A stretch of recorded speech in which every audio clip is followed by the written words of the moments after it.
Thank you for joining Wars of the Roses. And this is Hospitallers of Jerusalem, from the Encyclopedia of Freemasonry by Albert G. Mackey.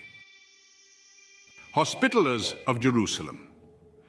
In the middle of the 11th century, some merchants of Amalfi, a rich city of the Kingdom of Naples, while trading in Egypt, obtained from the Caliph Montasser Billah permission to establish hospitals in the city of Jerusalem for the use of poor and sick Catholic pilgrims.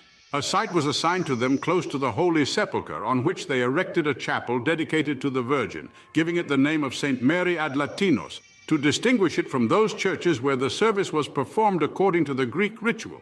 The building was completed in the year 1048, and at the same time 2 hospitals, one for either sex, were erected in the vicinity of the chapel for the reception of pilgrims. Subsequently, each of these hospitals had a separate chapel annexed to it, that for the men being dedicated to St. John the Almoner, and that for the women to St. Mary Magdalene. Many of the pilgrims who'd experienced the kindness so liberally bestowed upon all wayfarers abandoned all idea of returning to Europe and formed themselves into a band of charitable assistants, and without assuming any regular religious profession, devoted themselves to the service of the hospital and the care of its sick inmates.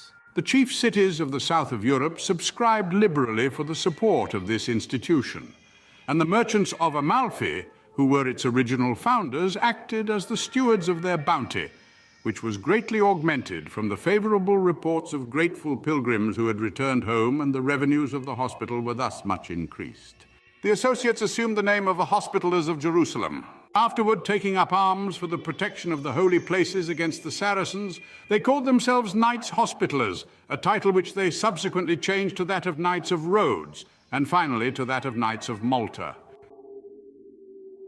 Thank you for watching, and please don't forget to share, like, subscribe, and comment, and if you can, please consider donating to Wars of the Roses. Links to PayPal and Patreon are in the description. Thank you so very much.